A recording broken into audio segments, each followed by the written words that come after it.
got the diamond game pulled up on my phone. Gonna hit the Wi-Fi switch. Okay. Alright, let's get chat popped out. Let's pull that shit up on my third monitor.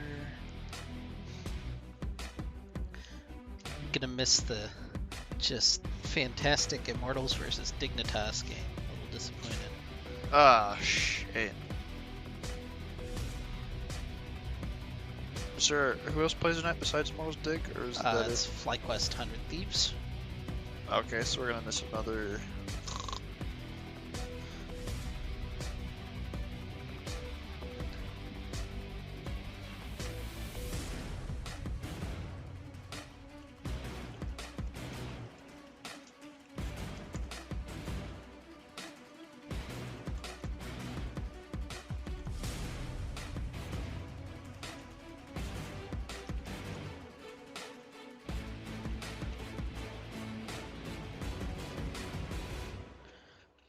This Champs Luck music's sick. This is some of the old music.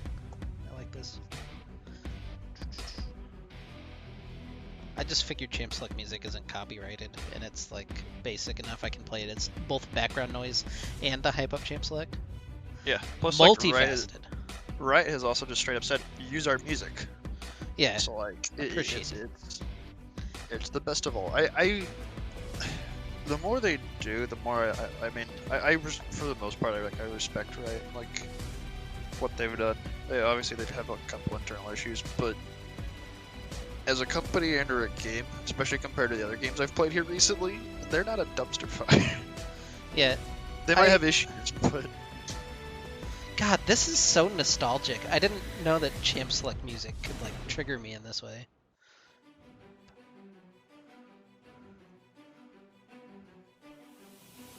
I was like I just stopped. Like normally I don't listen just because obviously we're in the call together, but that yeah, that's like some. That was like my favorite Champs Luck music.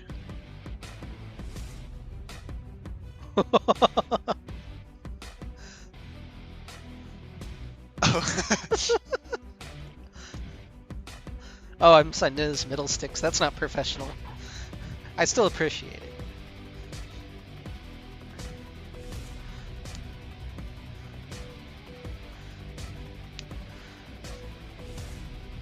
We're waiting to get into lobby. Everybody that I have on my friends list is still away, so I'm a little worried. But, you know, they got 3 minutes. That's more than enough time. Yeah, GSM versus ROTM Diamonds getting into game number 2 right now. You can check that out at twitch.tv/GetRectTV. They for some reason say that GSM's up 1-0, although I saw with my own eyes that that's not the case. So there's some bias going on the casters there, but, you know, other than that. I actually don't look like, wait a minute. It says 1-0 GSM on the champ select. It's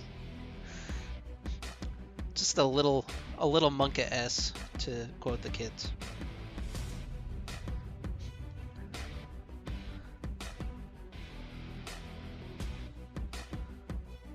But it's okay. We have the 10 out of 10 Crow GIF. We have a bracket graphic that I made, you know, hastily last night. So, you know, we're popping off over here in the Middlesticks stream.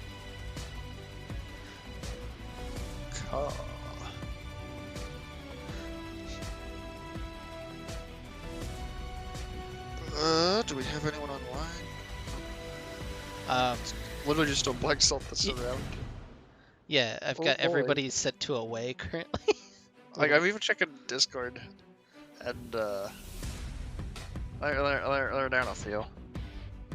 I mean, I guess technically I'm around to notes around if we have to, like, last second emergency sub. X-Craze is unmuted in the Discord server, so that's nice. Yeah, the entirety of BAP is just there. Good them. Way to be on time or like ahead of them.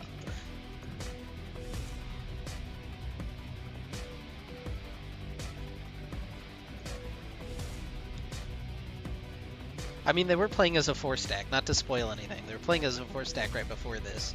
X-Craze was the only one who wasn't there. And now he's here, so theoretically, all 5 players are in the area.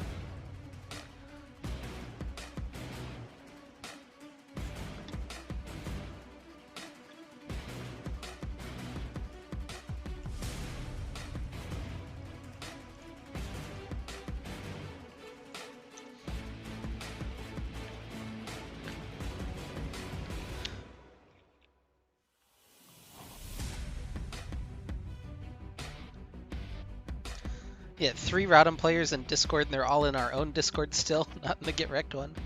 Little sketch. Although I know at least another one was memeing with us in the chat, so should be at least 4 around. Oh, you got an invite before me? It's racist. I shouldn't say that on stream. Alright, yeah. It's almost like I was his teammate. I actually don't have Black Salt added, so... Oh. Or if I do, he's in the general folder, which is bad on my part.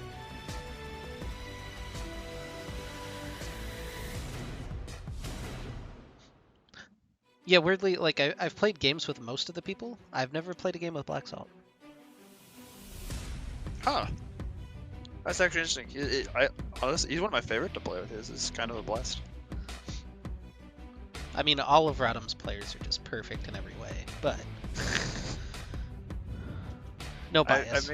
I mean, it's a pretty fun plat team we've got right now. Like, they're all just fun to like mess around with, and like, I don't really know if I've ever seen Black Salt like tilted. Oh hey, they changed the scoreboard to Rodham 1-0. I don't know what's going on that stream. We just had to call them out for it. Catalyst is playing Bard. I'm actually kind of interested in that. Not. I was trying to avoid like talking about that draft because like I don't really want to like detract from what we're doing, but we're literally just here waiting for. Yeah, we're waiting for people to get in this lobby right now. There's 3 people in the lobby. Conveniently, not the 3 people who are talking in the Discord server, but 3 different people. We got 4 in the GRLCS Discord now. We're just missing Karasuda. Yeah, okay. There's Karasuda, so we've got almost the entirety of RTM. We just have no Bucky's Abusement Park players, but they're all in Discord.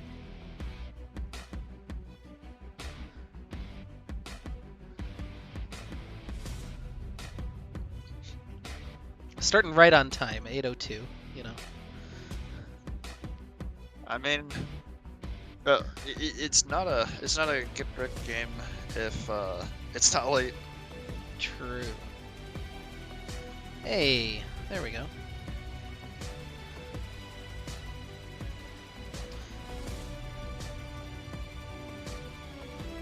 Alright, we got 10 players in the lobby. Wait, is this Tendi Shavana? I don't know. Yeah, I don't know who else is Shavana that would be. RTM, Platt's going to take blue side for game number 1. It's been elected.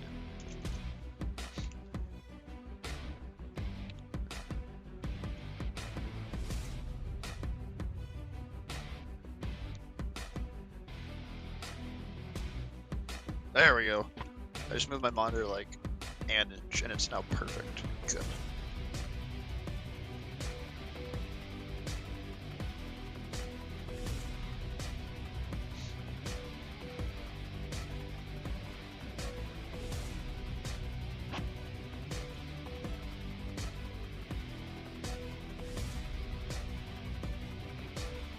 I can't see who's asking like how they're doing. It's like Kato is asking. It's like, oh. It sounded like a Black Salt thing to me, but I guess the Grandmaster Smurf can be relaxed and just talk or something. Yeah, so I'm officially more interested in this Bucky's Abusement Park lineup. A lot of different players from when we played them in the regular season. So I feel like I missed that game, and if I cast it, then I really don't remember their names. I feel like I'd remember saying like Slim Kim,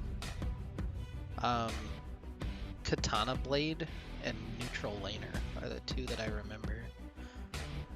Maybe I did cast. Katana Blade seems familiar, but maybe it was Lane I heard. Yeah, I only vaguely remember this game. It was pretty early on in the season, so.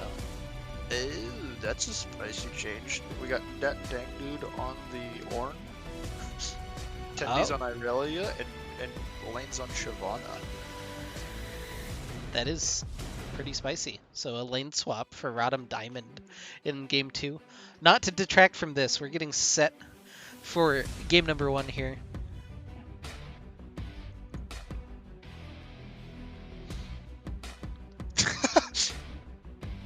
Ooh, esports notification. I could watch Immortals versus Dig. Watch the dumpster fire of NALCS. Check chat. Yeah, I love that. I appreciate that, Pasta. I have it saved. I have already used it once today. Oh, I gotta get that spicy pasta before.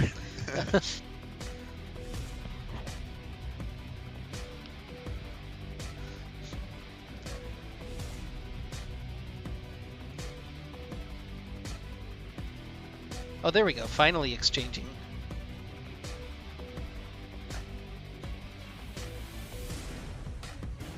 Some pleasantries in the chat. I paused because I just don't know what this is supposed to say.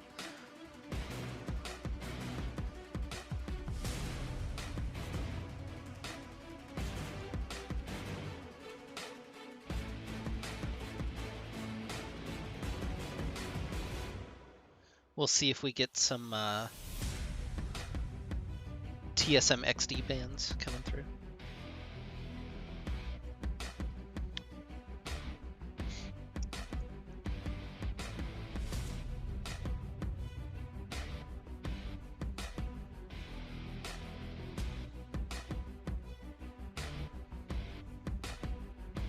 All right, one team has officially readied up. We're 50% of the way there.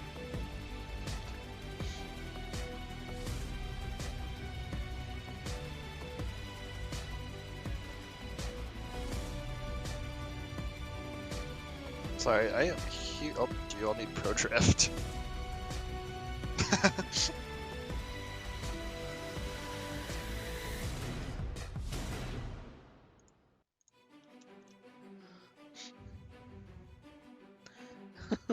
All right, no pro draft. I'm happy. They're fixing Oh, a Discord issue. Okay, that's fair. We have an update. An official update. We're fixing a Discord issue. And then we'll be able to get into draft.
Every time someone uses a forest emote, it's always very cute. I appreciate this Lulu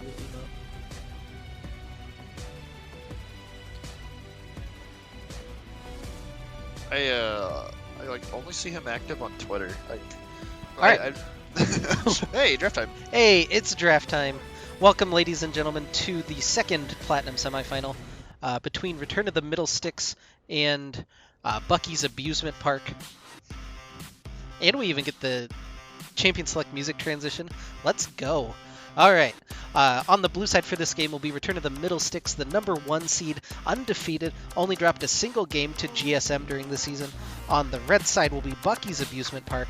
They had a little bit more of a difficult split, but able to sneak into the playoffs as the 4 seed, going 4-3, and looking for a strong showing. They've changed a couple of players since the last time that these two teams met, which was back in week 2, I believe. It was a 2-0 for ROTM. But yeah. Some bands. Let's talk about those. Maybe. Just look at. Sorry, I was looking. I was like, I think it's just one player that's been replaced. I think it's just the AD carry that has been changed here. Well, Shen and Ornn both left available, and Ornn's going to be the pick for VBon. So, right out of the gate, the comfort. They've started to pinch X-Craze, which during their meeting during the regular season, X-Craze had 2 really strong performances, one on Orianna, one on Syndra, one on Azir, and taking away a couple of those comfort champions. And then they're going to lock in Karma for Katana Blade. And we'll see where they want to go from there. What would you like to see paired with a Karma in bot lane? Well, never mind, it's the Middlesticks. Well, in bot lane, like, we see a lot of pro players running like Ashe Karma. You could, if you wanted like some late game scaling, you could run a Sivir, pair with like a Morg. Well, I guess the Morg's banned, so never mind. But normally you'd get like the double spell shield, run someone down is what the expectation would normally be. Yeah, Fiddlesticks the lock-in though. Likely Array could be for neutral laner though, and Ashe locked in a very natural selection for Karasuda with the Callista band and the Syndra Flex not available as well. So, I think those are the 3 of the 4 champions we've seen in play, and they're going to pair it with the Taric this time for Black Salt. Yeah, I had the experience of getting to play next to Black Salt's Taric. I mean, it was a good experience. We were against the Fiddlesticks in that game as well, and the Taric ult is just incredibly good at denying the Crow Storm. Yeah, it's if you can see the Fiddlesticks ult channeled, it's around the same channel time, so you can go ahead and pop that and negate all of the damage. And Twitch is going to be the lock-in for limitations. I'm really interested in this Twitch Karma bottom lane into Ashe Taric now. Yeah, I mean, if the Twitch gets ahead, you can get some like crazy assassinations just with the Karma move speed and Twitch coming from those odd angles. It does feel a little bit strange that the priority picks for Bucky's have been Fiddlesticks and Twitch, which aren't contested at all. I can see some priority on Karma for getting some lane dominance, but we're not seeing any of those picks that they're like taking away from ROTM. We're not seeing any like the generally safe blind picks. It just feels like a lot of comfort picks for them so far. Yeah, I mean, I'm looking at what I think is their champion pools here for BAP, and I honestly don't think there's that many shared champions between the pools. Maybe jungle, I think, shares the most common. Yeah, so I was gonna say, I'm curious, like, the Zek band's kind of interesting. I feel like since mid, or X-Craze hasn't locked in a champion yet, allegedly, assuming there's not like a Taric funnel, that, like, you could continue to try to pinch his pool. Yeah. Like an Azir band would have made more sense to me, like with the 4th band, you could continue to pinch with the 5th. Echo, for example, is still available. Yeah, Echo is kind of the low-hanging fruit that's still available, right? The Kindred as well for Aikedo. A lot of very strong picks that we normally see taken off the board. The Zac was something that he played in the series against BAP, and perhaps just the memory of that, going to go ahead and get rid of it. And the Jack's going to get taken off the board. That's a decent matchup into Ornn, so just start trying to limit some of those options. And the Lulu mid, or the Karma mid, I guess. It could be a Karma solo lane, or a Lulu solo lane. Yeah, we're just going to buff up the Twitch. Yeah, I mean, I'd probably wager that's the Karma mid. I feel like Twitch Lulu is a better lane for keeping the Twitch alive and giving him like the ability to scale just a little bit. Yeah, could also be the Karma top. It's an okay lane into Ornn, and that'll be the Kindred for RTM, and that's a lot of invulnerability, a lot of we're not going to die with the Lamb's Respite and the Cosmic Radiance from Taric. Yeah, that's going to be like incredibly difficult for both Twitch and Fiddlesticks to try to like jump in and assassinate the team. And like this time, like you say, they don't even have vision of the Fiddlesticks. The Kindred ult is like instantaneous. It's not quirky. Alright, so it's 3 marksmen, 2 tanks for RTM. Kind of an interesting team comp, a lot of like auto attack based damage, but you get the spread at least a little bit with the Corki. You're not going into a tank, so it's not like super important that you have split damage, unless this is a tank, but it's gonna be maybe a tank. Oh. The Volley Bear locked in. Okay, so that doesn't clear anything up whatsoever. So we're just going to have to see where they trade everything. I would hazard a guess at that being Volley Bear top.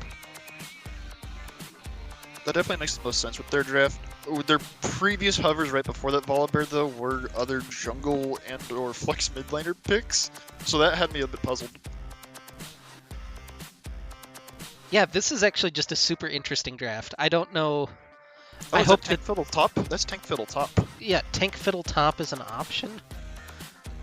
Tank Fiddle mid Karma top is still an option to flip those.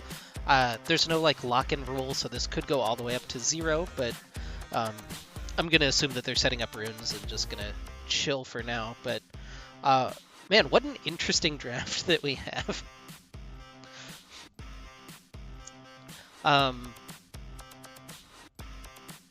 Yeah, so those are going to be locked in. So that's Tank Fiddle top against Ornn up in the top lane. I assume that Fiddle has a pretty good matchup up there, or they wouldn't have kept it that way, right? Well, I'm thinking about that matchup. I'm not going to pretend to be an Ornn expert. Obviously we've seen plenty of it in pro play, but I've only got a few games of it mid lane back when Ornn mid was just broken. But I do have a decent amount of time on Fiddle mid, the tank Fiddle, and I feel like Ornn CC would just kind of cancel the strength of Fiddle, because a lot of it is just simply you can just drain away and negate your opponent, but Ornn has a lot of tools to cancel that, whether that be the knockup or just a clap from the Bellows Breath. Can you displace him enough with the pillar? Do you have any idea? Oh, that one I don't know. I'll be curious to see that interaction. Something I'll try to keep an eye for. Anyway, just to take a small step back, thanks everybody for joining us. This is the Return of the Middlesticks official stream. My name is Maristomatic, and my guest analyst today is Wing Nation, 2 of the 3 admins for Return of the Middlesticks. We're going to try to bring you as unbiased a cast as we can, although obviously we have significantly more knowledge for ROTM than we do about Bucky's. But again, thanks for joining us. If you hit the follow button, we'd really appreciate it. But let's talk some brass tacks here. I really love this Tarek pick, right? Just to negate the Twitch and Fiddlesticks burst, like you mentioned. I don't know. Do you think that the Twitch empowered with Karma and Lulu is enough to eventually chew through the Ornn Tarek frontline? Realistically, I think something needs to happen bottom lane early to get the Twitch ahead. I don't think it's actually enough damage to chew through both like the Lamb's Respite and the Cosmic Radiance once like we hit the mid to late game team fights. I really do think like whether that be an early like 4 or 5 man play bottom lane to get the Twitch in a place to snowball ahead, because like Cosmic Radiance is a long cooldown, and if you can abuse that cooldown, maybe Twitch can get where he's a 1v9 status champion. Yeah, I mean, it all seems to ride on limitations for this draft. You're picking the support, you're picking the supportive mid. You even have 2 tankier, beefier boys in your jungle and top. Like, your damage profile should... I don't know if everybody was watching the semifinals from last night, but those games were all just ridiculous damage outputs from AD champions. And I think that we'd need to see kind of a similar thing for Bucky's Abusement Park if they're going to take this. For RTM, though, it's a lot more spread out. They have 3 threats. It's going to be difficult to key in on one of them, especially if a couple of them get ahead. Yeah, obviously we've got the caster bias. We've very much announced like we're part of the Rodham organization, but I really like Bucky Abusement Park's like draft just because it's odd. I don't necessarily think it's the greatest, but I like odd picks, always have.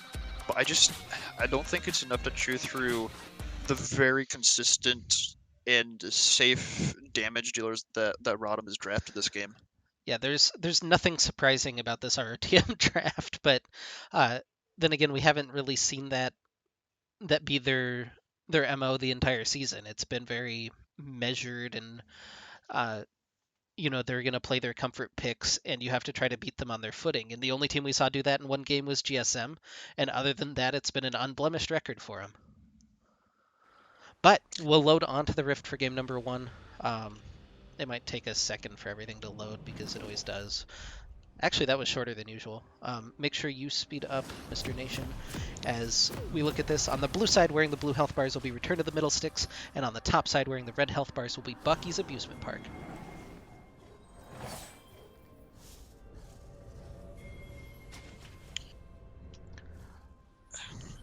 Interesting. So, just looking at just the starting items, and I know it's on the recommended page for Twitch, but he's opting into the D shield start. I think as the double range matchup here, you want to start a D blade. Just get the earlier trades, get the shoved 2, and maybe try to get just like a health lead against Tarek. Tarek's not really a champion until level 3, so that would have been something to consider just from the get-go. Yeah, also kind of interesting is the Summoner Spellbook on Karma.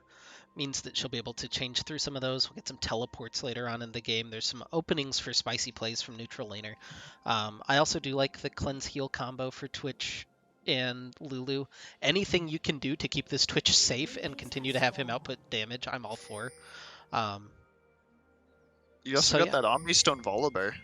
I don't know if that's a meta thing or not, especially since Volibear did just get nerfed kind of targeting his jungle clear. If I remember right, he heals less off monsters from his W. His base attack speed maybe went down? Yeah, we actually saw 2 games yesterday in the semifinals. Volibear gets very low in his own jungle at 2 or 3. At least we saw in 2 games yesterday. We'll see if that's the case for Array, but he might be very vulnerable to some counter jungling from Ikado, who will be relatively healthy on the ranged Kindred. But for now, opposite side starts going to go ahead and avoid each other, and didn't really get any vision at level 1. We had kind of the late ward up near the red buff area, but I don't think that they've spotted Volibear or even really have an idea where he started because both of the side lanes were in lane right away.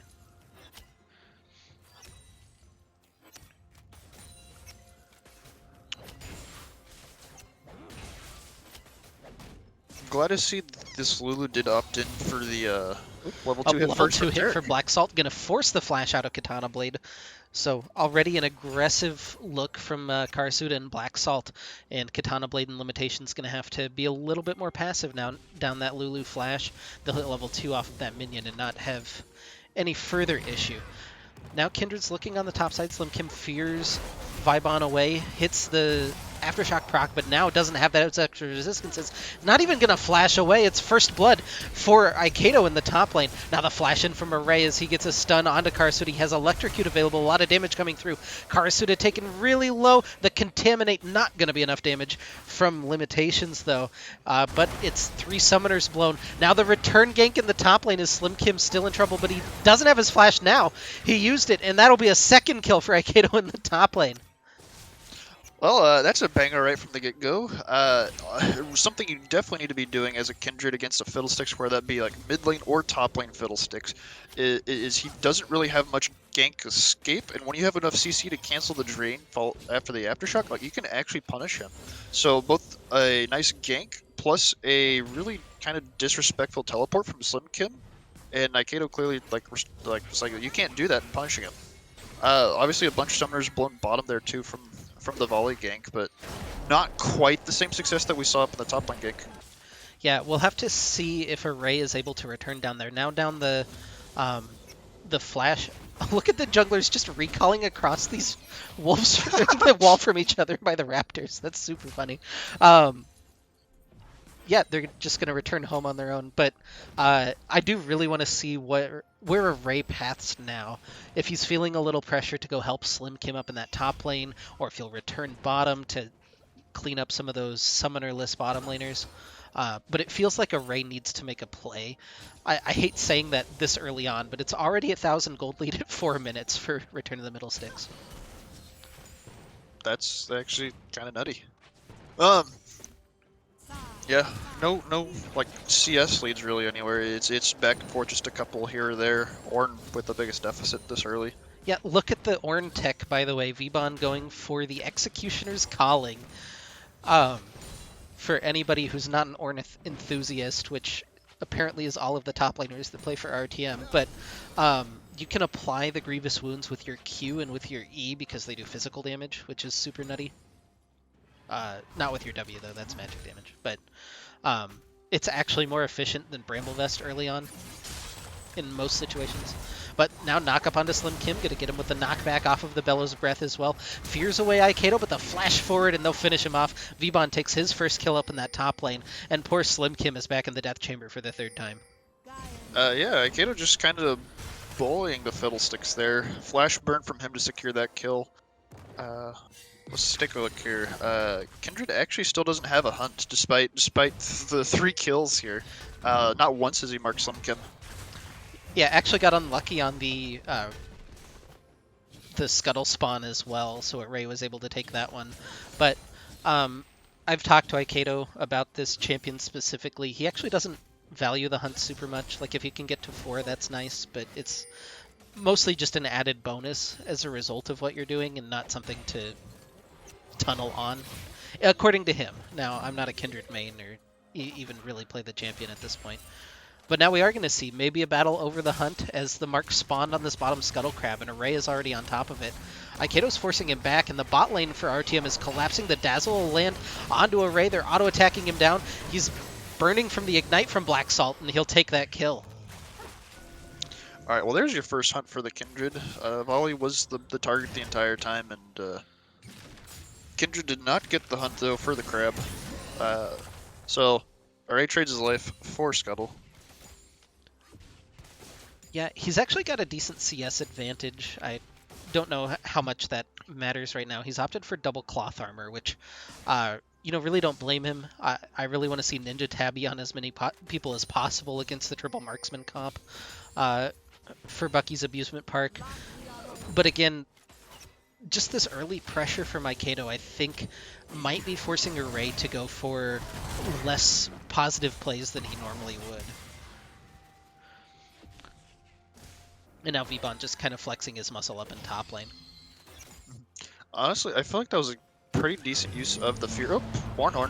Yeah, Ornn gonna come through, gets the knockup, needs one more auto to finish it off, gets feared underneath the turret and drained, and Slim Kim will actually escape that relatively unscathed. Yeah, not bad there. That's just fiddle mechanics. You point and click Q, and then you suck them. Sounds so simple when you put it that way, but I mean, he's a simple champion. He's definitely plays a little bit different than the last version of Fiddle, but it's not like his abilities changed a whole lot from the rework. Just the numbers. Yeah. Tier finished up for X-Craze in the mid lane. We haven't even talked about neutral laner or X-Craze because they've just been farming. They're both at 60 CS, looking pretty strong right now. Fiendish Codex and a couple of Fairy Charms for neutral laner as well. But these top laners are going to fight again because that's what top laners do. Yeah, other than that, kind of across the board, relatively even. A couple Fairy Charms advantage for Katana Blade, but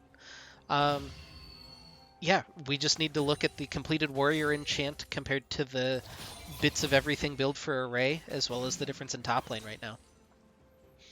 Looked like Array had a gank attempt, but Ornn was just able to dash on out of there. Yeah, and I think that Array is going to have difficulty ganking anyway. That Vbon's going to be really tanky on this Ornn. He's pretty ahead. It's going to be difficult to gank a Corki because of Valkyrie, so he's got to focus on this bottom lane, and I think he's got the window right now, but it's closing once Black Salt gets that Cosmic Radiance. Then you'll have to force out some of those cooldowns to make your ganks very successful. Unless Array can find a weird path. There's always that opportunity, but in terms of like straightforwardness, it's difficult to see him really finding a gank right now. Yeah, realistically, like all the Rotom champions are safe after a certain point, and post 6 Ornn here, like, what's a tank Fiddle plus a currently full tank Volibear gonna really do? I don't think they have enough damage to force a kill. And kind of importantly, RTM hasn't been trading objectives, they've just been taking them so far. Slim Kim's in trouble as the Valkyrie over the wall with the package. Aikedo takes him his second hunt, and he'll cash in on that first turret up in the top lane. Just a really smooth little transition, and X-Craze with the good use of his first package as well means that they're going to get a solid push in here on top lane. Gonna get another charge here out of Shelly too. Yeah, and neutral laner going to opt to defend. He's got a Ray kind of shadowing, but this might open them up to a dive. X-Craze, Valkyrie's forward, neutral laner taken low. One more auto, not quite going to do it, but the flash forward doesn't hit the rocket, but they'll knock up a Ray. He'll be forced to use that Stormbringer to get out. Now choosing to re-engage, Vaughn taken pretty low, but they can't follow. Slim Kim has the Crow Storm available, but not able to pull the trigger, not feeling comfortable to do that. Black Salt and Karasuda just going to interrupt some backs here in bottom lane. They'll find the Dazzle onto Katana Blade and look to trade this one out. As Aikedo gets collapsed on a little bit by a Ray. X-Craze is waiting over the wall. A Ray taken low, and they'll finish him off. Aikedo's on a rampage. That one feels bad because it's Rodham deep in your jungle 10 minutes in, and you can't even catch Enchanted him. Crystal Arrow into Dazzle. That's like 9 seconds of CC on its own, but the flash away from Katana Blade, he'll stay safe enough, and the slow from the Poison Cask is enough to get him out to safety. It's not that long, and the Enchanted Crystal Arrow is point-blank range, so it's only 1 second. Yep. I think they buffed the minimum stun duration to that 1 second. It has been a while now, but that plus like the auto attack reset on the Ashe Q has made her like a really strong marksman for a while now. Yeah, now we're seeing pros start to pick it up quite a bit more, especially with Varus maybe getting his kneecaps broken during this last patch. So. Rest in peace, my baby boy. So anyway, as I was kind of talking about before that, it hasn't... Never mind, I'm not going to get to talk at all. An Array is here in the bottom side, some slows up from the Glitter Lance. We're just going to watch Ornn punch Karma. It'll force the Cosmic Radiance out of Taric. They might be looking to turn. The teleport coming in. This is Vaughn coming in on the side. Array's chunked out. He's going to get taken down here as Aikedo's unstoppable. The flash for the Dazzle not quite going to land onto limitations as he's able to get out. Huh. Trying to figure out if I were the Twitch, if I would have tried to rely on Cleanse there, or be just super safe with the Flash. I probably would have greeted with Cleanse and still got myself killed, I think. So, I guess nicely done there by limitations. Yeah, I'd rather take the safe option in that situation, but you could make an argument that the Cleanse might have gotten him out to safety. Neutral laner not even able to grab that turret plate mid. Okay, finally did, but X-Craze getting onto him. Aikedo flashes forward, has the Nimbus Cloak for the movement speed, and he's 6-0 now on the Kindred. We've seen this Kindred pop off plenty of times before, and Aikedo with the lead on that champion just knows how to dictate the game. I know Rodham he always has the meme about the speed run, but Kindred in control is an incredibly scary champion. That's a lot of damage for a pretty early game Corki. Yeah, Vaughn looking to maybe turn this onto limitations. The Wild Growth is really nicely timed though from Katana Blade, and that'll be the first kill being picked up, and it's on the Twitch. So we were looking for a way into this game for Bucky's Abusement Park, and they kind of got gifted it there with Vaughn overstaying just a little bit on that bottom side. Yeah, I mean, the way to pull the trigger when you see an opportunity. Yeah, you need a little bit of hope. This is the playoffs. You kind of just have to have some strong mental and play to your condition. Yeah, Katana Blade went for the steal, not quite able to find it. Now limitations layering into Aikedo, but he's got the Lamb's Respite available. X-Craze just layering down with the Foss Bombs on the side. Aikedo trying to buy time. He'll jump over the wall with the Dance of Arrows. Teleport coming in now from Slim Kim. He's channeling the Crow Storm. Kaka as he's chasing down Karasuda and X-Craze. They get the fear. They'll get the stun. They'll be able to finish off Karasuda as Slim Kim takes home the kill. I love that Twitch. It's so good. This was a very serious moment with Fiddlesticks getting back into the game, and then Twitch has to ruin it by existing. All right. Whoever did that right, I love you. Yeah, so that's a really important kill for Bucky's Abusement Park. They're able to at least trade something for the dragon, and that's what I was kind of trying to talk about like 5 minutes ago at this point, was that we need to see Bucky's trade objectives. We saw the dragon taken for free, then the Rift Herald taken for free, then all of that top lane nonsense wasn't traded back, but now we're finally starting to get a little bit of that counter punch. Although this one might not be answered, as Katana Blade gets chunked through, Missile Barrage not quite enough to finish him off, but that one is, as X-Craze finds the support trying to clear a ward. Yeah. Something we've never witnessed Black Salt do. Just try to solo ward and get punished. Yeah, now neutral laner just going to get clapped by V-Bon in the mid lane. I don't know why Aikido was there or what path he took to get there, but boy was he there. And that'll be the second turret on the bottom side opened up as a result of all of these rotations. Limitations, I don't think he can try to defend this. Needs to be very careful. Immediately the Ornhorn pop from V-Bon. They'll all jump forward. Limitations is gone. Aikido is godlike. As Twitch, you just can't do that. You're kind of an older school champion. You don't have any gaps or dashes, any crazy mobility, just a little bit of stealth. I think most importantly though, that's the mid lane outer tower falls. This allows Rodham to get really good control words and spot out any possible Twitch assassination attempts. Yeah, Array may be looking for an engage there, but it's going to get immediately turned around. You could also believe there's been discourse about how it's bad to take the mid lane turret too early, because then you open yourself up to being froze on in mid lane. I don't know that I buy into that argument, but I've heard the discourse about it.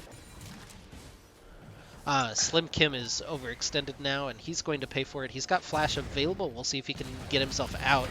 But X-Craze jumps forward, dodges the Dazzle. That was a nice little sidestep from him. Still has Flash. I don't know that he's got anywhere really to run. And actually, Ashe is closing in from the top side. So this is should be his death either way, as he gets slowed by the Blade of the Ruined King and taken down by Karasuda for his first kill. Yeah, I mean, I just an overextension there. Not much else to really say. Slim Kim, I do believe, could have gone out after the Dazzle miss from the Taric if he was in that final bush and channeled the Crow Storm and then flash for distance. But that, of course, would have been a long ultimate cooldown plus your flash. Yeah, that's the top lane tier 2. We see Shelly has been picked up as well for Aikido. Here at 16 minutes, they can look to crack this inhibitor turret potentially. And Array looking for an engage, gets this shield from the Sky Splitter, but it just doesn't matter as he's forced to run away. Extra shields being layered on top of him, but the dive is now fully on as the Cosmic Radiance is popped. Array taken low, taken down. Katana Blade will follow. Slim Kim Crow Storms in, but they still have the Lamb's Respite available, keeping everybody topped off. V-Bon has tanked this tower for about 7 years. It's a double kill for him, but he will fall in exchange to the turret. Karasuda may be a little bit overextended. He's getting autoed through by limitations. Neutral laner gets stunned up. There's no minions left available, but that last auto will take down the turret. And that's kind of what we're talking about there in the draft with the Lamb's Respite plus the Cosmic Radiance. Just how hard it is to kill Return of the Middlesticks. Like even ignoring the gold differential, that's still what 5-6 seconds of invulnerability. It's 4 seconds for Lamb's Respite. So that's like 6.5 seconds. Yeah, I think that's right. 2.5 for Dazzle. Although that might even scale up. Does he get a half second on each rank? I don't know. I don't want to debate it. It's a long time. It's rank 1 right now, so the 2.5 is right for now. Yeah. Anyway, you can get a college degree in the time that Middlesticks can be invulnerable. During those 2 channeled ultimates.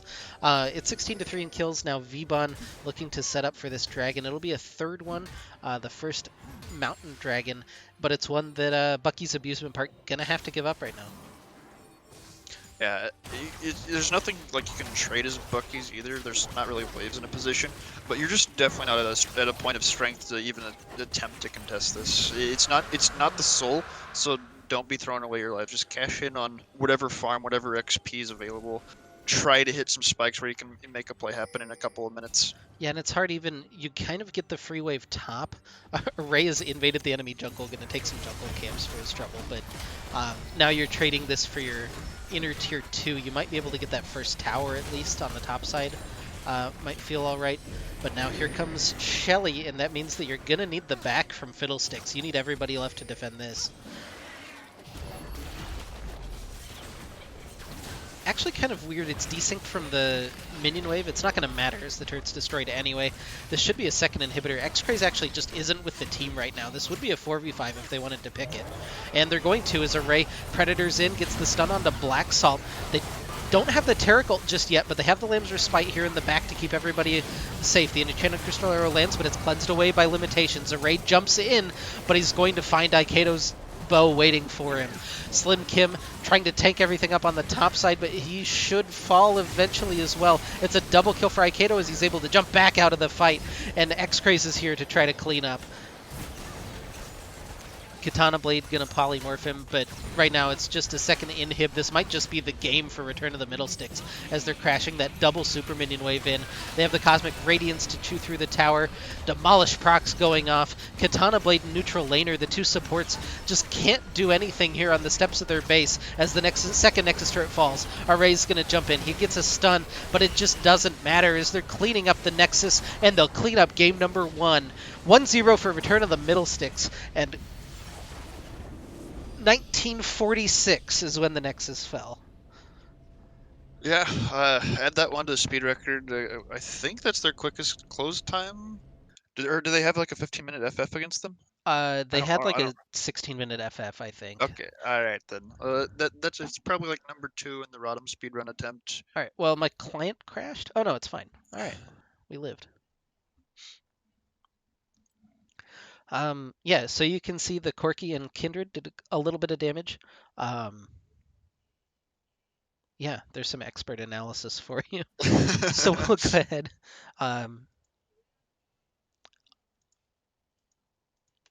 Yeah, I don't know. Do you want to analyze? What do you want to talk about? I mean, that's just kind of. We obviously understand the attempt or the idea behind Bucky Amusement Park's draft, but that's kind of the eggs in one basket strategy. You don't have a huge amount of damage; it's just simply protect the Twitch, but Twitch takes a little bit to get going, and when everything just kind of falls apart elsewhere, you don't ever get that opportunity to 1v9. I don't think the Twitch had a bad game by any means, but you just don't have a way to contribute when everyone else is so far ahead. Coming up for this next game, like I hope to see definitely like a better spread of damage. There's like a little too much support with a little too much tank. This isn't exactly like Season 7 Ardent Protect the Kog'Maw comp. As I look over and realize Rodham Diamond's drafted Cog Lulu. But yeah, point still stands. This isn't the Ardent meta. This is. I mean, it's definitely a team game, but there's a lot damages and time to kill is. Well, I mean, not. I guess it's two different directions, but your damage is high and time to kill is relatively low right now in the league. And while having a tank or two is nice for initiation, you just need a little bit more damage to actually make the time to kill.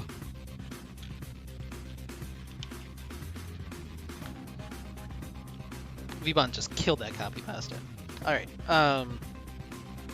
Yeah, if you are interested, Game 3 of Rodham Diamond versus GSM's going live on the stream. We'll be into Game 2. We're in the lobby right now, just getting everybody situated here. But you might want to check that out. Yeah, I kind of kept just a little bit of an eye on it, and it looked like the flex draft from Rodham kind of backfired. They actually just got stomped. I think it was like a 15-1 kill count and like then a surrender. So yeah, it was a rougher game there. I didn't see what happened. When the first time I looked over, Tendies was 0-4 on the Irelia top and really struggling.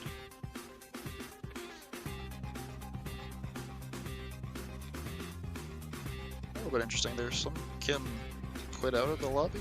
Wonder if he was having client issues or lagged out or.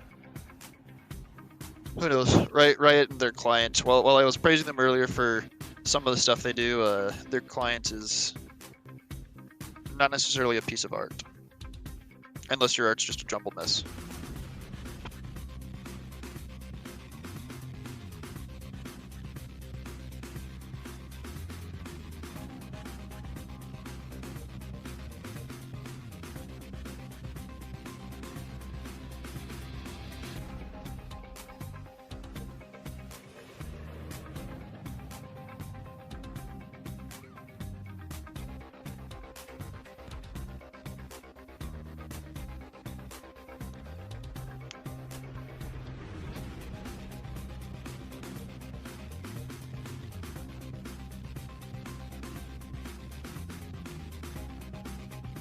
Oh, the stream crashed. I was wondering why my stream was The just, GetRect was like, offline?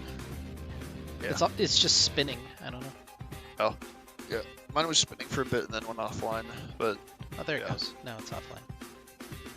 They lost the first minute and a half of the game. Pepe hints. Alright.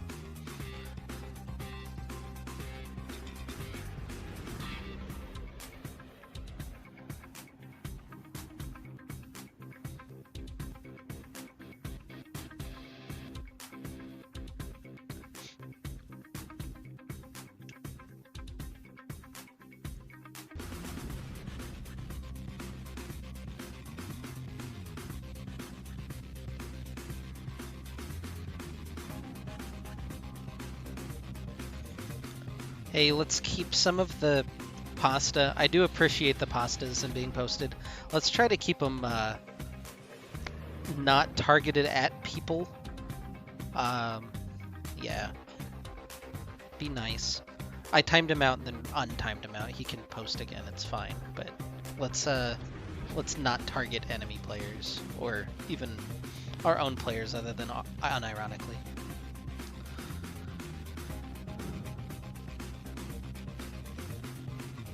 I'm sad that like the second wave of Spirit Blossom skins got leaked. That would have been a fun surprise if I were just like, surprise! Here's a bunch of skins you didn't know were coming when it was already kind of a hype release. Yeah, I don't know. I'm guessing it's the next patch, right? Well, Like it's the second half of the event because the Yasuo Prestige skin, maybe? I don't know. the Yasuo Prestige skin, or just like the Yon release in the following patch, if that's what's actually supposed to happen.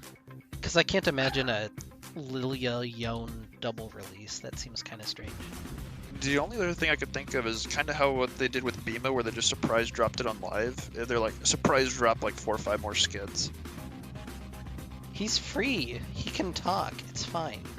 He just isn't. He's probably mad at me. Which, I don't blame him. I'd be mad at me too.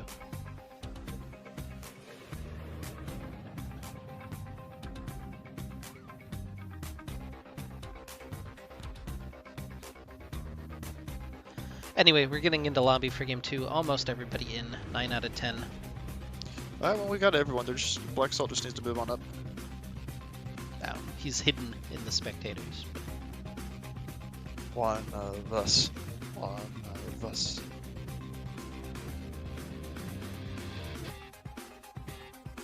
Holy, those icons are so weeb. You're probably getting them all?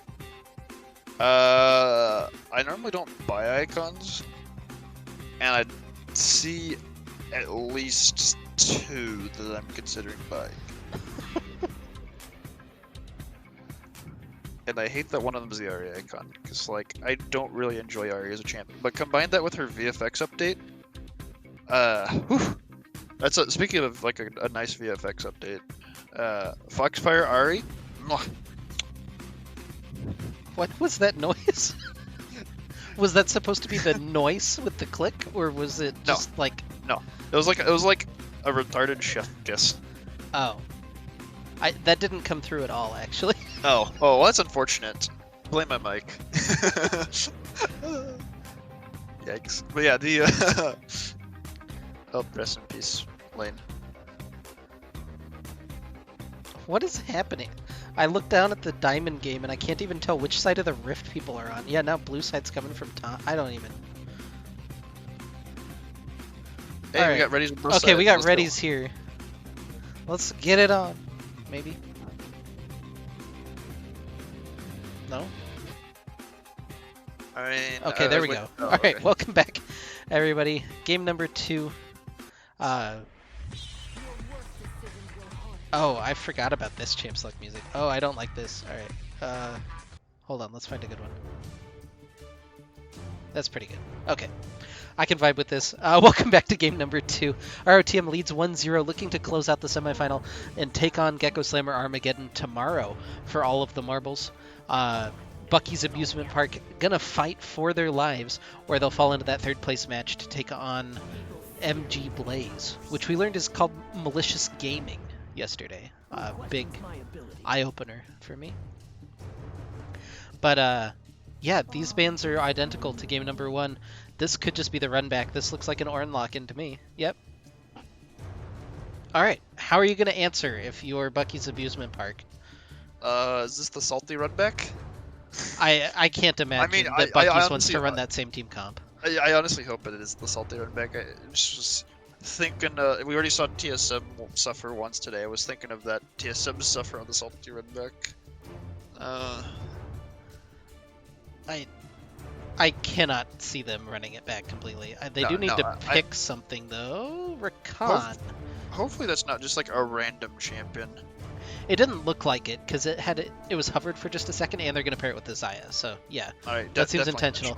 I like the Xayah Rakan pairing. That seems good. All right. Yeah. Strong foundation for Bucky's Abusement Park, and now we'll see if this is Ashe and Taric. I don't like the Taric as much into Xayah Rakan, so I doubt it, but you know, could happen still. Maybe like the Leona into the Rakan, like the classic. Yeah, that would be El Clasico. The Braum I could see as well with Ashe, but they're gonna hover it at least. I appreciate that.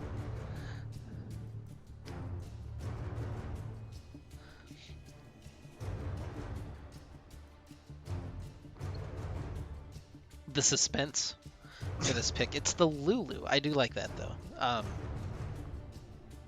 Ashe Lulu, just a really strong bully lane, one of the few lanes that can stand up to Xayah Rakan early. So yeah, we'll see how this can be executed. We saw an Ashe in the Ashe Lulu lane get 16 kills yesterday for MG Blaze. So high expectations now for Karasuda and Black Salt, and we'll see what Bucky's wants to round this out with. They've been really taking their time, and it's going to be the Scion lock-in into the Ornn, which is a little bit better of a tank matchup in the top lane. Kind of would hope for Maokai, just because I feel like he's the OP tank right now. But Ornn obviously still really strong, but at least for individual tank, like Maokai, I don't know if it's in part of some game's champ pool, but Maokai as a champion is very strong once he gets a few levels into his kit. Yeah, and we're still just running back bans. The Jax is out of order. This could be something different, or it could not be. I don't understand the Zac ban at all. I don't feel like ROTM would pair Zac with Ornn.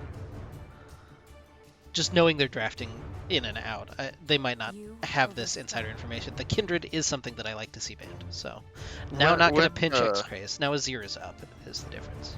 Yeah. When Rodham played BAP the last time, they did pair the Ornn with the Zac, and Zac, Ikato on the Zac there went 15-1-7. Had himself a bit of a game there. Yeah, well, it'd be like that sometimes, I guess. Veigar going to be the last ban. That's a different one.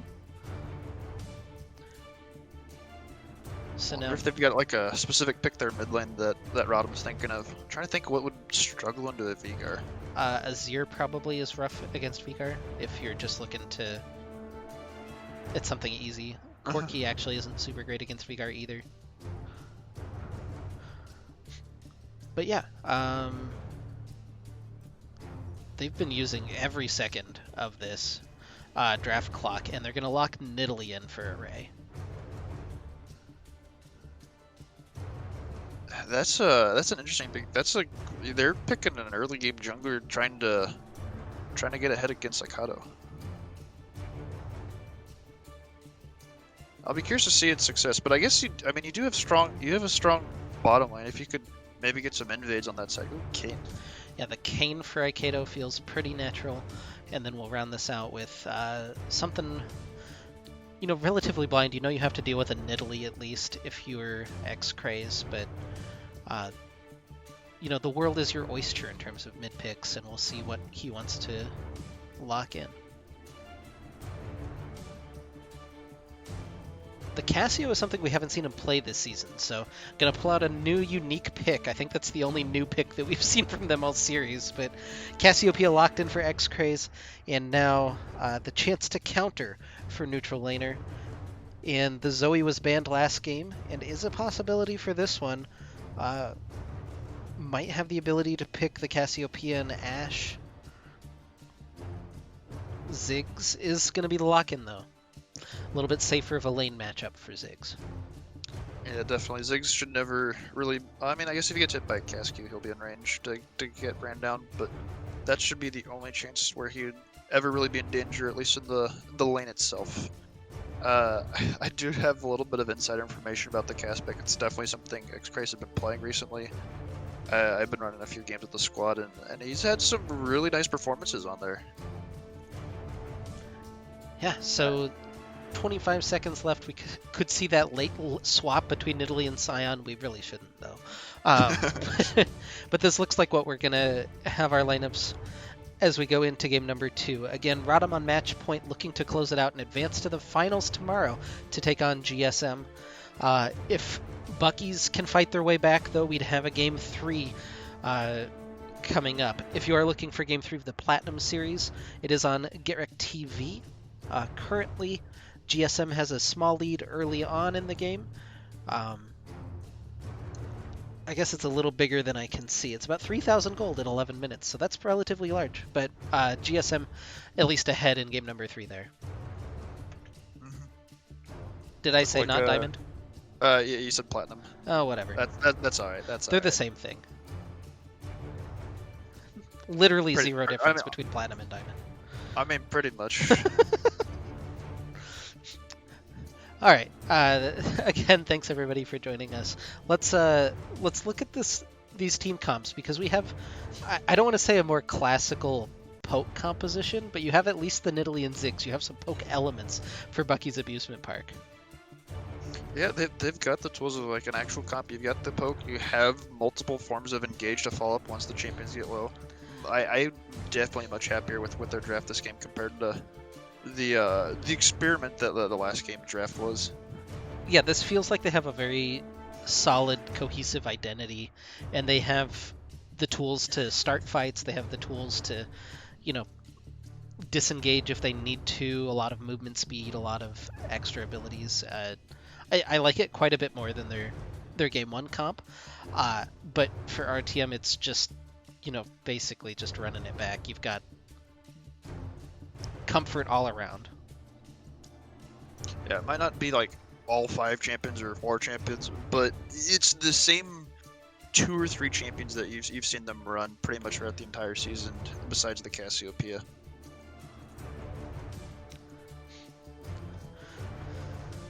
But that Cassiopeia pick, I do really like that into their team comp. It grounds the Rakan. It really just can surprise the Rakan player and let them just kind of go in and think they can hop on out, and then they're just kind of stuck there.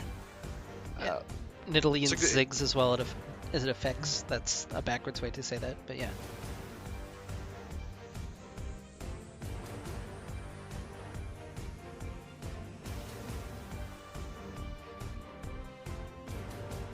Since you're a resident sleeper tongue player here. Oh no! Don't quantify me as that. I mean, I'm not, but you definitely have more experience on both of those top laners compared to me. Do you think like Ornn still claps Scion, or what's? I've only had to play against like one Scion here recently, and the dude just was a meatball. I don't quite feel that as like Ornn. Just there's the extra power put into his like items and such. Yeah, so Ornn I think is the scaling tank in this matchup. Scion actually, because of the range you have with the Decimate, the overhead smash, you can zone Ornn pretty well. It requires some pretty precise timing on the Bellows Breath in order to avoid getting knocked up, and you can punch him around a little bit. Like it's not a bad matchup for Scion. It's in fact a relatively good one, I would say. But it is still Tonk v Tonk. It's kind of skill expressive in that sense. The better tank player usually wins. Ooh, a couple things I'm noticing right here from the get-go.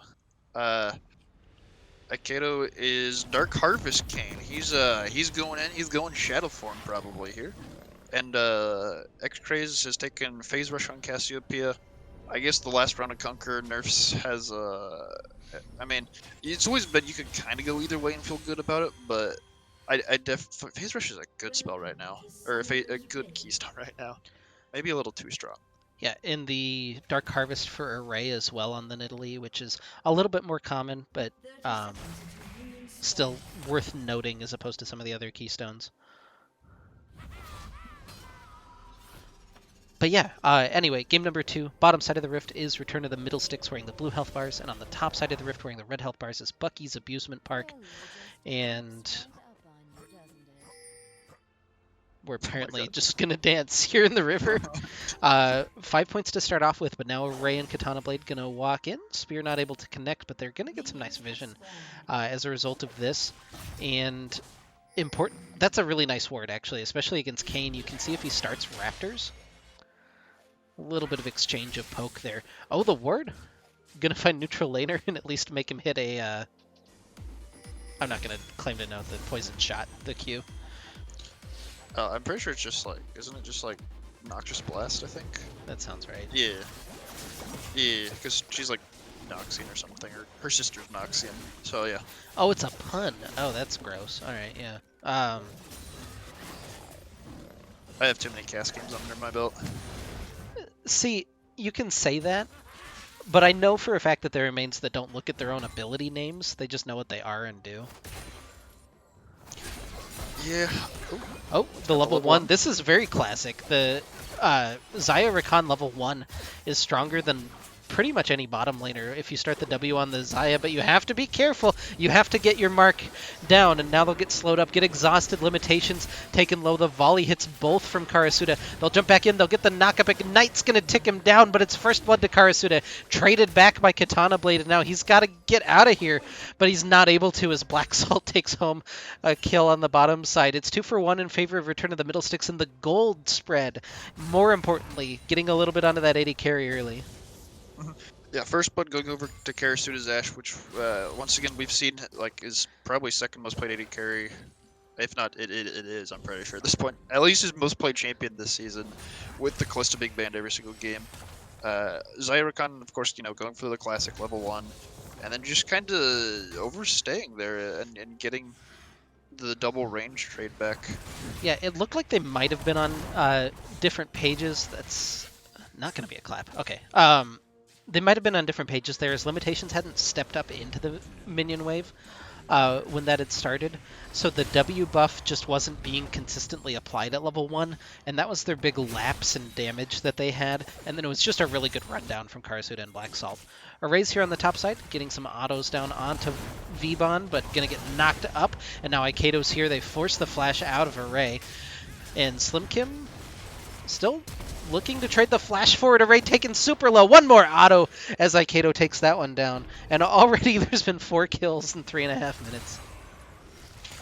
Looking like another bloodbath here. Nice counter gank from Aikato. Just going in for some passive stacks and a good little cleanup there. I was curious to see what his cooldowns were, if he could have possibly gotten the Scion as well, but whatever. Nice little counter gank. Another kill on the board for Rodham.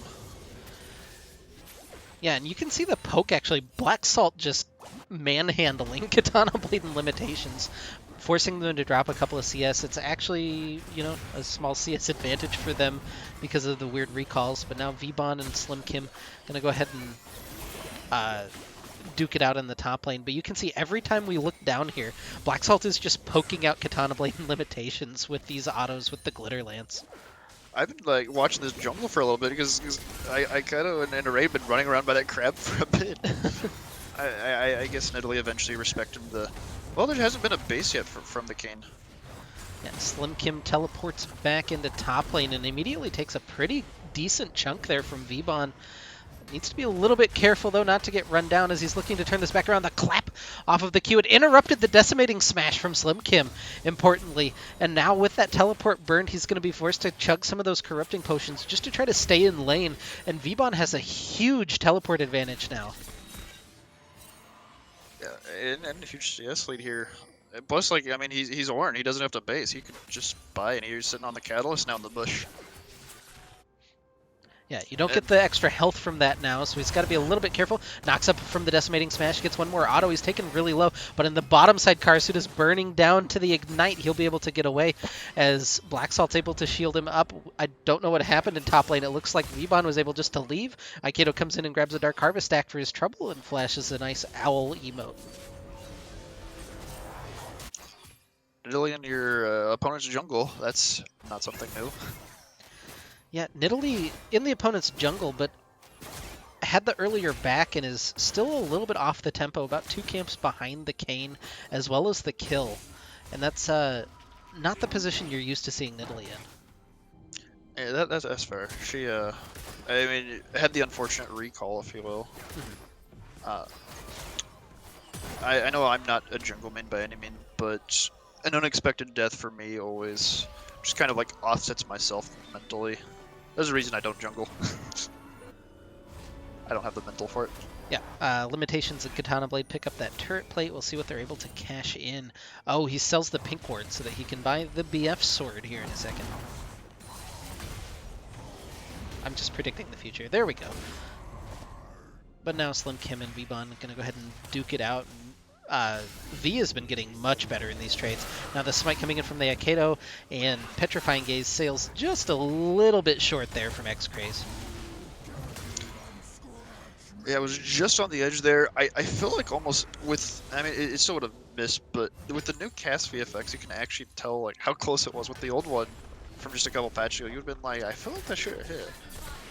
Yeah, he did have the flash available. Could have ult flashed or flash ulted, whichever you prefer. You should prefer one over the other, though. But chose not to pull the trigger on that one. Instead, just a couple more orbs in Aikido's pocket off of the gank. Oh, now starting to bully him down. Hits the Miasma as well. Neutral laner. Maybe in trouble. The Ghost has popped. He flashes forward, looking for the play, and the Poison actually is going to take down Neutral laner in that. There's some pings coming out, but Katana Blade and Array just not quite in position to capitalize on that. And Array's actually super low again in his own jungle. Just watching Black Salt just try to harass someone else down with the Lulu, just like, hello, I am here to poke you. It's kind of off-putting how much of a bully he is while wearing a squid hat. It really is. Like, there's no way something that adorable should just be bullying you the way that it is, but here we are. Speaking of adorable, the new champ coming out, Lilia. I've gotten a few games in on her now, and she's both adorable and fun to play. I hope she releases in a somewhat balanced, if not weak state. But if she releases strong, like a few of Riot's more recent releases, 200 Years, for example. That's going to be like one of the biggest nightmares ever. Cute little deer running you down with 560 move speed permanently. Well, Slim Kim uses the Unstoppable Onslaught to get back to lane, which, you know, if you don't have a teleport, that's probably the next best thing. X-Ray's just walking fearlessly through the minefield looking for those trades. These top laners really not too fond of each other, though. Slim Kim's getting a little bit better at these trades so far. Now Vaughn uses the ult, needs the knock-up, not quite able to clutch that one out. One more auto is going to finish it off with the passive. Oh, unlucky, and Slim Kim's flash actually got him out of range of the passive to try to get himself a return kill.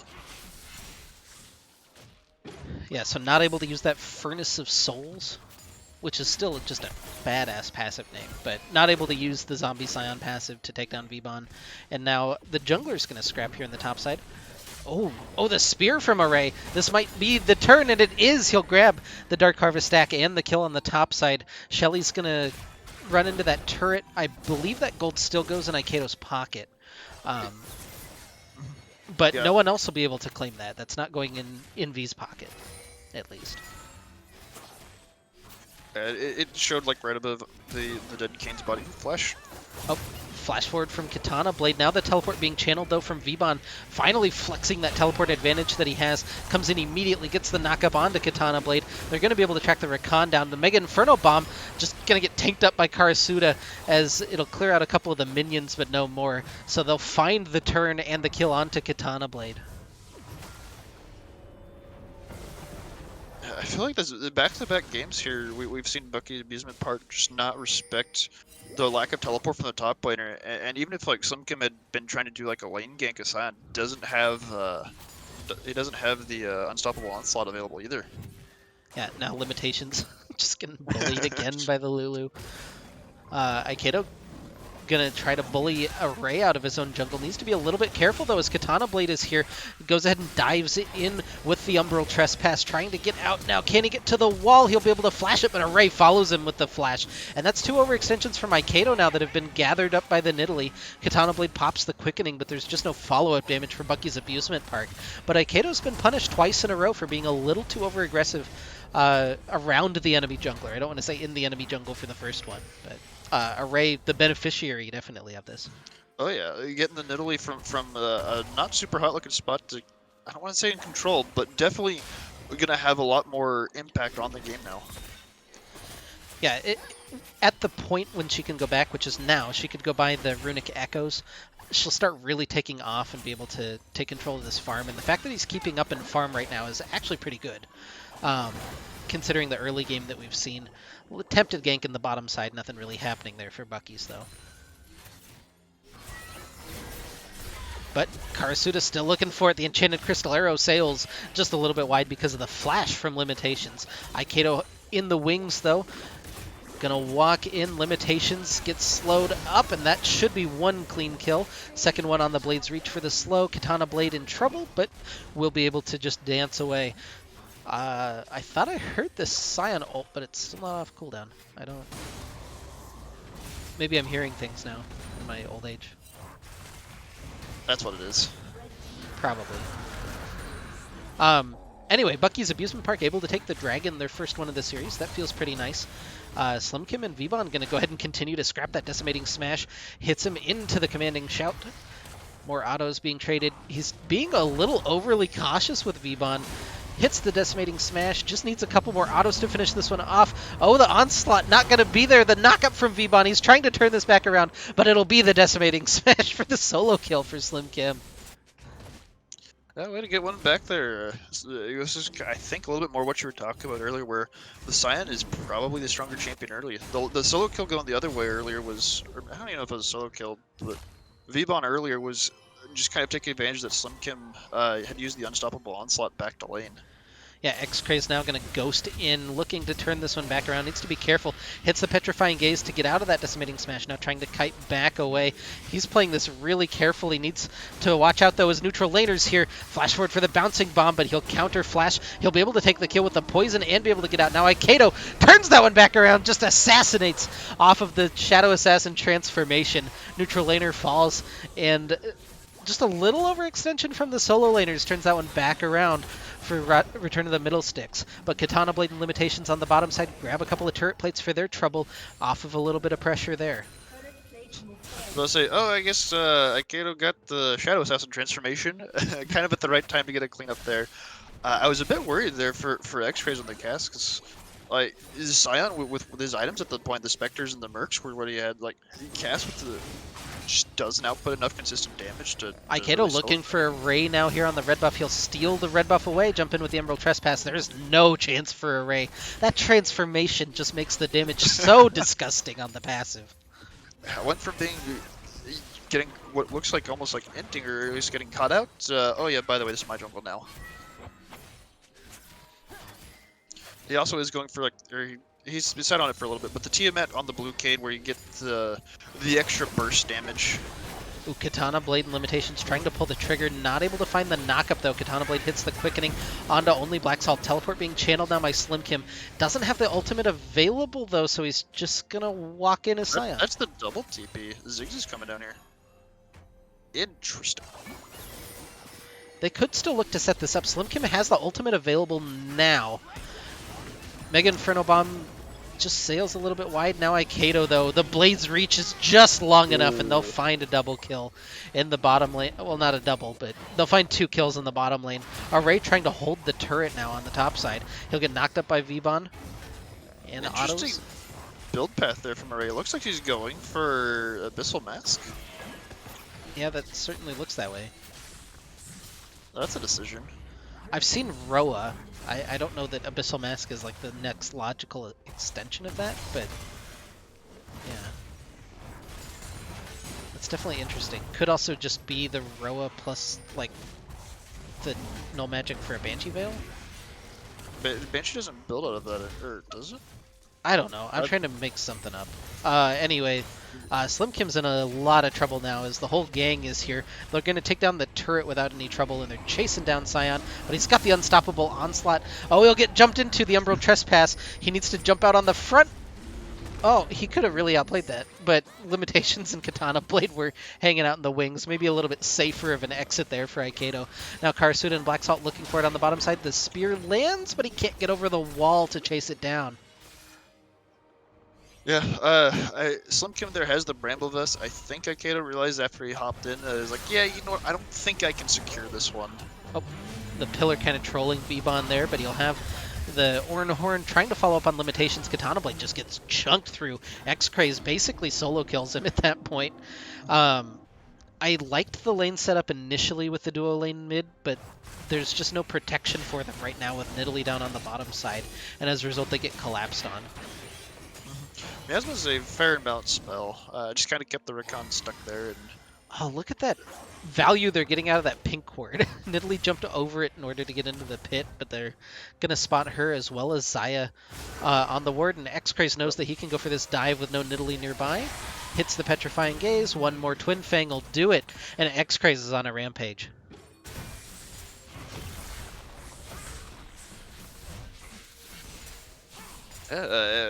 This is kind of X-Ray just demonstrating his comfort on the champion, knowing how much damage she can output when she gets a little bit of items. X-Ray's going to find a kill there as Karasuda just layering in some autos. Neutral laner going to fall to one more Array, looking to try to exchange, and he'll try to find the trade onto X-Craze, but Return to the Middlesticks running away with the game now. V-Bon hammering down on the turret. They'll grab the bottom lane turret as well as their first dragon of the game as well.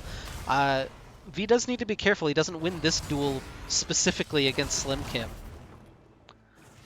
They both have help on the way as well. Yeah, Decimating Smash lands, another shout, but not going to quite be able to finish off the health bar as Limitations just waiting in the wing. Aikedo, though, he's around. He'll assassinate one, and looking for more Black Salt. Actually got that kill, strangely enough. Mega Inferno Bomb just destroys Black Salt, but V-Bon able to limp away. He's burning. He'll fall to the Ignite as Katana Blade does exchange. They're looking for a little bit more of the flash forward, not able to find that grand entrance. Aikedo just zoning with his body, able to dash over the wall, and with that Reaping Slash, Array trying to track him down, not able to find the Javelin Toss, and now Aikedo still once more trying to turn this one back around. The two junglers fighting, but Array comes out on top. He'll fall to X-Craze as he finally comes back into the fray. Karasuda over the wall, just layering in some auto attacks. Katana Blade low, trying to walk away, but he'll find a volley. It's a double kill for Cassiopeia, and a double kill for Karasuda as well. Limitations, I don't think wants this. He's going to go in, flashes for the Featherstorm, but he does want the 1v1 as he's got the flash available, and X-Craze will fall. The two 80s, kind of the last members alive from the fight. Yeah, only thing Limitations has to be careful about now is now that Featherstorm's on cooldown, Karasuda has the Enchanted Crystal Arrow. He could just get himself a free pick here. Walking through the jungle, the Ashe is on the hunt and finds Limitations. Ult volley auto for the kill. Yeah, I mean, kind of exactly what I said, to be honest. They're Array able to take his own red buff at least, but gets warded behind as Black Salt fearlessly through the jungle. They're setting up for this. This is Rift Herald. This is still Rift Herald at 19 minutes. How long have we been in this game, Wing Nation? I mean, 19 minutes. Okay, well, it feels like longer. We've had 31 kills in 19 minutes. Aikedo will take control of that second Rift Herald. We'll see if they can use that. They could even just wait around another 30 seconds and then take Baron as it spawns in the same pit. Welcome everyone from the GetRect TV stream.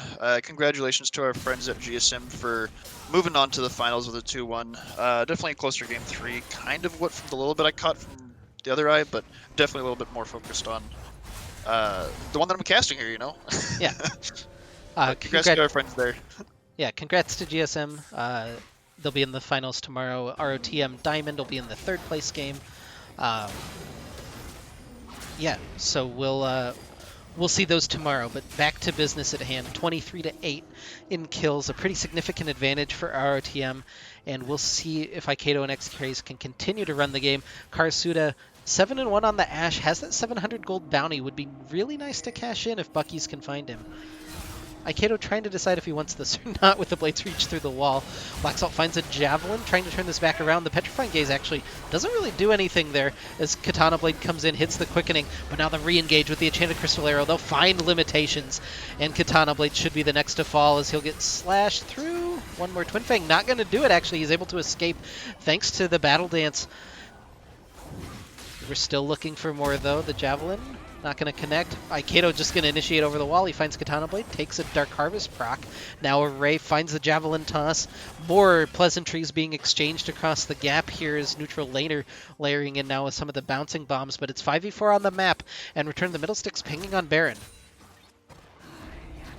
Oh, Aikido once more. No, he doesn't. That's just so safe. You can just walk through the wall, throw the W through, and walk back out of the wall on the other side. Array hits another javelin toss, but he's able to dodge back out. One more auto as he's looking to get super aggressive. Karasuda on the side, not going to get knocked up there by Katana Blade, and the Ornhorn will find the Rakan and take him down. Javelin toss over the wall as Aikido looking for more. I just can't stop talking at any point as Slim Kim is chunked through. Array taken low, a couple of flashes forward. The Mega Inferno Bomb on the back is actually huge. Neutral laner trying to find another bouncing bomb. Hits one but doesn't hit a second. V-Bon cleans him up as Black Salt is somehow on a killing spree. I can't tell what's going on the back of the fight, but Scion's in trouble on the front. Slim Kim flashes away. Searing Charge not quite able to connect. This is apparently more interesting. Array jumps forward. The two top laners trade kills underneath the tower. Black Salt running away. The javelin toss doesn't find him, but the pounce does. I don't know. Is that an ace for Bucky's Abusement Park? It is. Yeah. I'm gonna attempt to analyze everything here. Definitely no promises. But that was what we would call a little bit of a scrap, a little bit of a clown fiesta there. Running with the early picks, definitely recognize that they have the team comp that can just kind of shred Baron, so they start to make a play for it, and then go for a turd, and it just turns into an incredibly disorganized fight. I think the important part there was Array on the back and was able to pick off Aikido and then pick up the Lulu. I kind of swing that one. The top laner's training was pretty entertaining, but it was just the top lane move. Now I need to yell more. They take the dragon as the fight breaks out. The AoE ults just actually don't hit anything, though, from Bucky's Abusement Park. They need to get out of here as V-Bon looking to collapse. They're trying to just leave Slim Kim. Aikido can't quite find the target. Now he does. He'll take down limitations. He'll take down neutral laner. And that's 3 kills back for Return of the Middlesticks in exchange for that dragon. So as quickly as the fight was won for Bucky's on the other side, they lose one on the other side of the map at the dragon. Aikido maybe not done. He's done. Aikido does have Herald available, so now that you've got the numbers advantage, I guess it looks like it mids the target. I was about to say you get a tower of your choosing. Didn't know if they just go for bottom since they already went down there, but top lane, maybe 2 towers here. Yeah, they'll chunk through that inner turret. Shelly still has the charge available as well. Scion just trying to defend, but left kind of by himself right now. Neutral laner, the last to respawn, finally up, and it'll be inhibitor number 1 for Return of the Middlesticks as X-Craze trying to get some Twin Fangs in, not really doing too much through the shields, and Shelly will get cleaned up. But the inhibitor falls at 24 minutes for Return of the Middlesticks. They'll have to try to get out of here now, as Array may be looking for the engage. He went Iceborne plus Abyssal Mask. Important to note, I guess. Array now flashing away as Aikido trying to find that pick. V-Bon gets a big knock-up and limitations, falls to the Bellows Breath. Slim Kim on the backside of the fight, not faring a whole lot better as he's being kited away. But X-Craze is going wild. He's on a killing spree. Finds 1, finds 2, and the Umbral Trespass will find another. It's a triple kill for X-Craze, and Karasuda is just trying to fight the tank, but you actually can't do that as an AD carry. The Decimating Smash, the autos, Slim Kim will find it, but Aikido should be able to clean this one up, or maybe X-Craze. More Twin Fangs, there it is. It's the ace, it's an unofficial quadra kill for X-Craze. That should be the game as well if they're not going to mess around, but they're messing around, so who knows. Yeah, I mean, maybe they just see the death timers and realize that the Zaya's up and the Rakan is coming up. Maybe just a little too early for them to be comfortable. They did have that ace against them, so maybe they're just being a little bit more cautious this time. Yeah, they'll go ahead and start up the Baron. It's a teleport in from neutral laner. He's got the Mega Inferno Bomb. Might just huck that one into the pit. There it is, but it's not quite enough damage. Katana Blade now. Can he be the hero? Oh, he almost was. That was super close, but Aikido takes control of the Baron. They'll take down the Rakan as well. That was at 392 health when the Rakan went in, but he was able to secure it away. Neutral laner gets knocked up, but nothing going to happen there. All right then. X-Craze is just fearless on the Cassiopeia. He knows how far ahead he is and just keeps getting the phase rush and the Noxious Blast. Move speed procs just kind of... I see Squishy, I run down Squishy. Definitely just like kind of flexing this game here. Looking at the Ziggs here, it looks like he's going for a Lich Bane second. Kind of an interesting choice because he hasn't really had opportunities to touch a tower. And I feel like with the team comp that you're facing, getting either like a defensive item or even maybe like a death cap.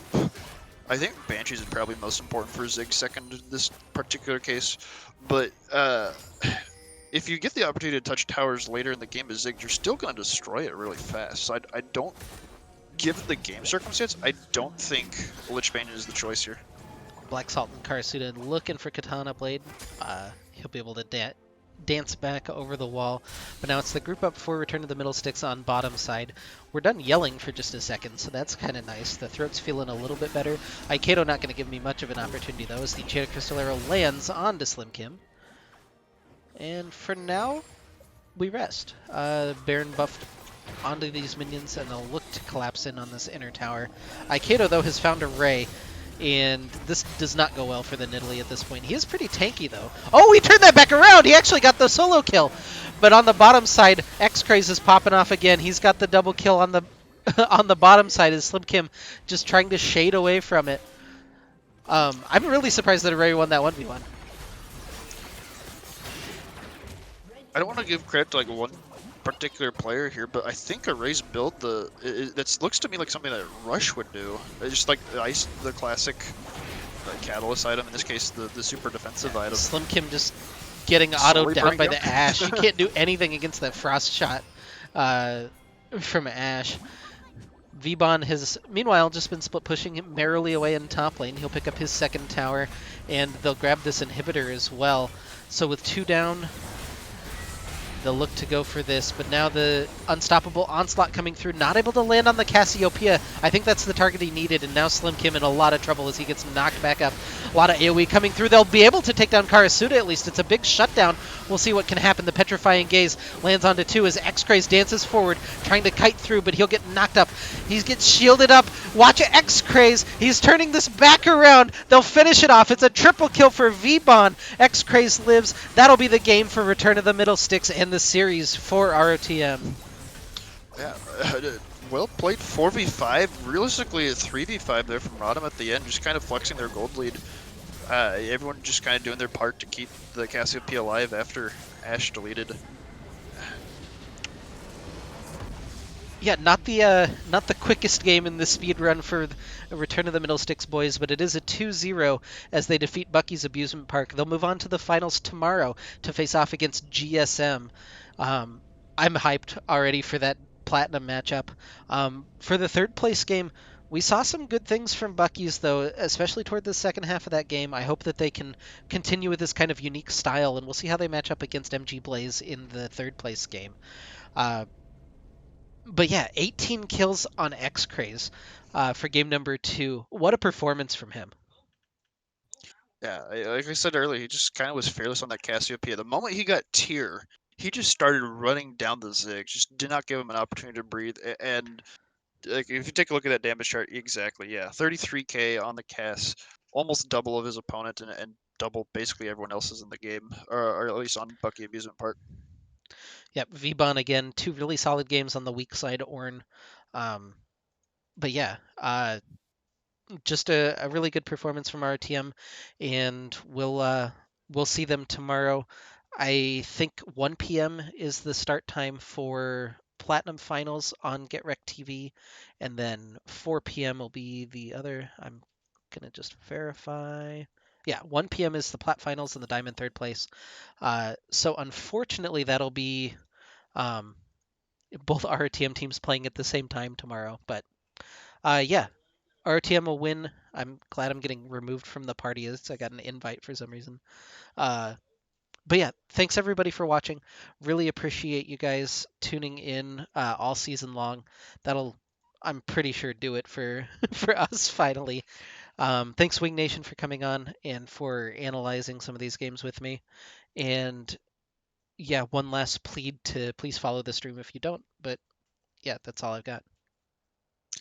Yeah, thanks for stopping by, guys. Thanks, GetRect, for bringing us into bringing everyone into this stream, letting us kind of show off like what we're trying to do here with Rodham. Even though it wasn't 100% of a successful night, really happy with what we've helped put together with all our friend and support group that we've got here. Yeah.